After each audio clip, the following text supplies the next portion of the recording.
Good morning, all my wonderful friends. It's again my joy and privilege to be with you this morning and just to look at the Word of God. You know, the Bible says in Jesus Christ, all the riches of wisdom and knowledge is seated. You know, and this morning, as I was going into the Word, I was just finding the glorious truth of God, not only of who He is, but the thing is who I am.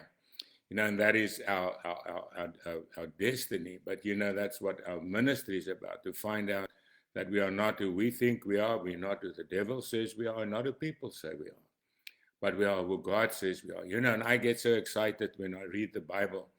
You know, I've got some scriptures that I quote every day, not because of God, He knows it, He wrote it, but for me, it reminds me.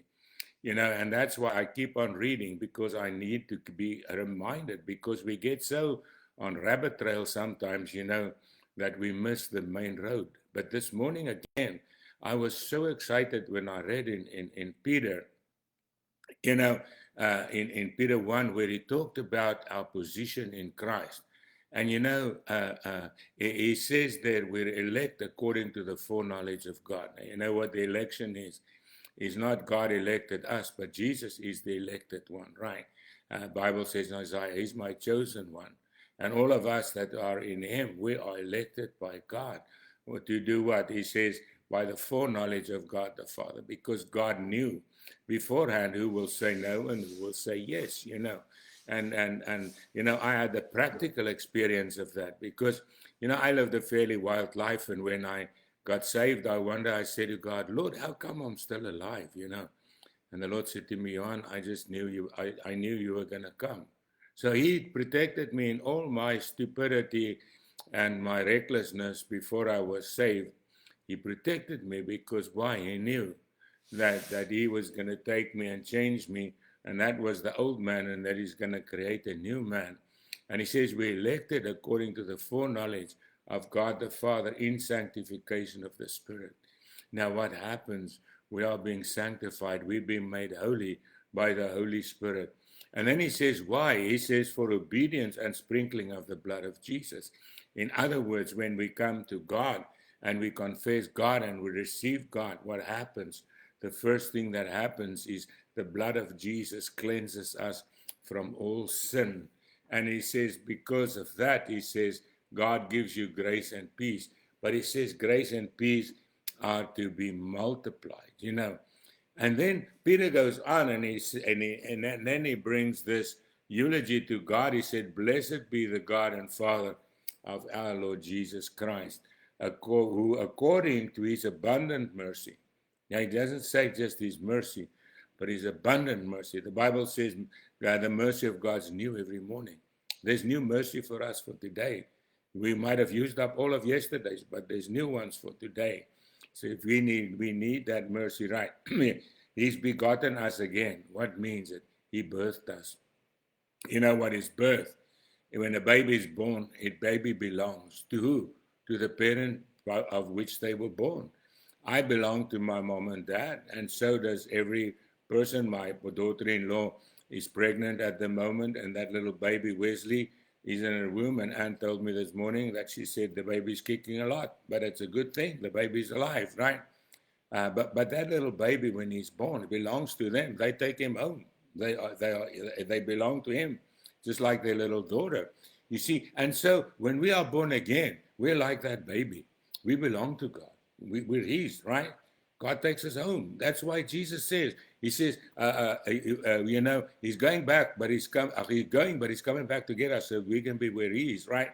We're in His kingdom already, but His kingdom now on earth, but we're going to be with His kingdom in heaven. Isn't that amazing?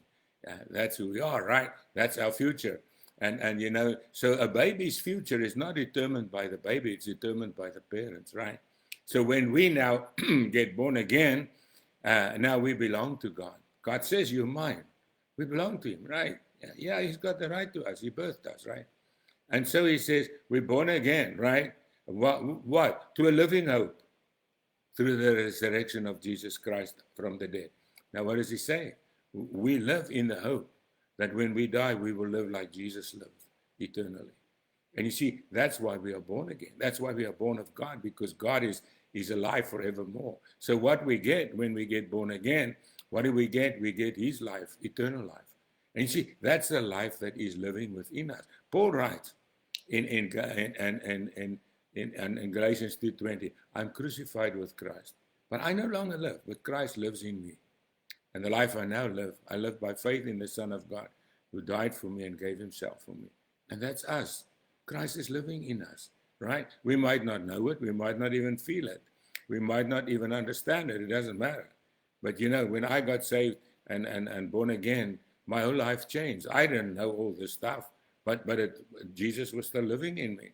And so it happens all day. We get conscious of other stuff and we forget about it. But that's why we've got to keep on reminding us. He says, through a living hope. We have a living hope of the resurrection of Jesus, right, from the dead.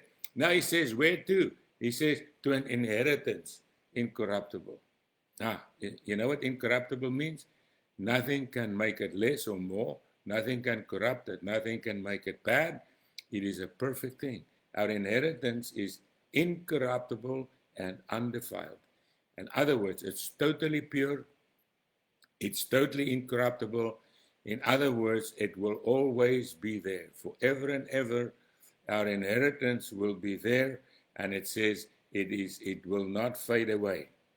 And what does he say? He says that is reserved in heaven for you. We've got a blessing. We've got a treasure that's already reserved by God in heaven. And you see, if that doesn't make you rejoice, then I don't know what will. Because I was excited this morning again when I read this. I mean, I've read this hundreds of times, maybe thousands, most probably. But you know what? I've learned something, that the more I read, the more it becomes clear, the clearer it becomes, you know. And that is why I keep on reading. And he says, who are kept by the power of God. And you know, God keeps it, so it's safe. The devil can't take it away. Nobody can take it away. You can take it away because it's been kept by God. And so we have this assurance that there is a treasure for us in heaven. He says, and they were kept by the power of God through faith. We believe it, right? Yeah, I know God's true. He always speaks the truth. So I know that it's assured by his word and by his oath, Paul says. And he says, by faith through salvation, ready to be revealed at the last time. When will our faith come to fruition? When will our faith come to sight? You know, when we leave this world and we will see Jesus face to face, then it will be revealed. In this body, we cannot see God and live because our mind is too small. It will explode. But when we see Jesus with our new mind, with our new body, we will see him in his glory, and then it will fill us for eternity. Then he goes on, in this you greatly rejoice, for in a little while you've been grieved by various trials. You know, we talked about trials yesterday, right? And a trial is not a bad thing, because a trial reveals who you really are. It reveals your weaknesses and shortcomings. And he says that the genuineness of your faith, being much more precious than gold and perishes, though it's tested by fire, might be found what? Now our faith comes, he says, to be praised, honor, and glory by the revelation of Jesus Christ. Then our faith will come to full fruition when we see the glory of God in Jesus Christ. He says, who having not seen, you love. Though not you do not see him, yet believing, you rejoice with joy inexpressible and full of glory, receiving the end of faith, the salvation of your souls. And there's so much more. Go and read 1 Peter 1. You'll find there's so much more there. But you know, what is the miracle of it all? We have a living hope. We have joy inexpressible, full of glory, because I'm rejoicing in what I have, although I don't see it. And that's what true faith is. Like the Bible says, Abraham saw a city in faith, but he's there now. And so it will be for us. We see by faith, one day we will see by sight. So my friends, keep on believing, going on and rejoicing in Christ. and you will find that the fullness of his life will be fruitful in your life. Father, I thank you this morning. Oh, it's so amazing to know who we are in Christ. Born again, having a future, Lord, and having a treasure that you're keeping for us.